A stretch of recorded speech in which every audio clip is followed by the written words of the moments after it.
As you've just heard, my wife and I are the parents of 6 children. If you look closely at the screen, you'll also note something interesting about my family, and that is that my 6 children are all daughters. But this is Chanel with a couple of her friends in our kitchen goofing off, and Chanel's just turned 17. I was driving to work with her, and I could tell as she drove that she was not happy. It might have been the way that she revved through the 6 gears on her way to top speed in the 60 zone, and she just wasn't happy. And I commented, I said, Chanel, you seem like you're unhappy.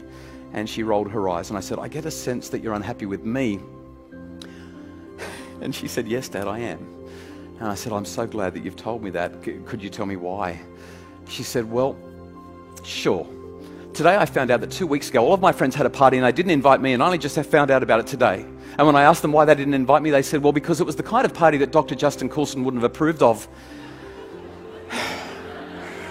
And for those of you for whom the penny didn't drop, I'm Dr. Justin Coulson. And straight away I felt so bad for her. I thought, oh my goodness, my parenting is causing my daughter to be ostracized and isolated and to feel horrible and to miss out on opportunities to be with her friends. But do I want her to have those opportunities? And I looked at her and I said, you know, if they didn't invite you to a party that I wouldn't approve of, it sounds like there probably were a few things going on that are not consistent with our values. Was there alcohol being consumed and potentially misused? She said, yes.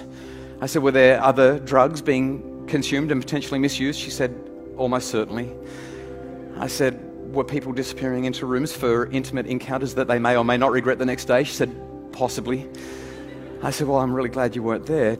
And so I said, do we need to revisit the rules? She looked at me, she said, Dad, I know why we have the rules. I've been part of the conversations, remember? I said, okay. I said, I want to ask you a tough question. You're nearly an adult. You're a year and a bit off being an adult. Now, I think these are good rules, but do we need to rethink the rules? And then I waited and my heart pounded. And eventually she said, Dad, I don't like the rules. And my heart stopped. And I said,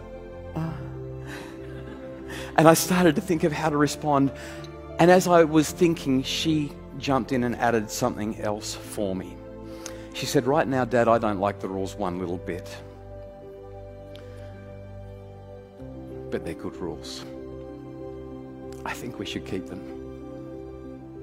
This is the kind of line that every parent dreams of hearing from their kids.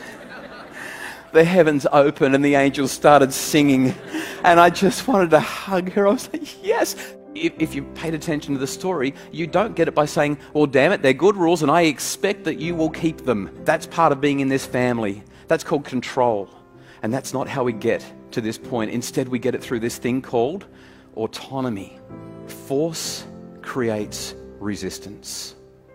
But great relationships build autonomy, which allows us to leverage trust, which builds massive influence. Thank you.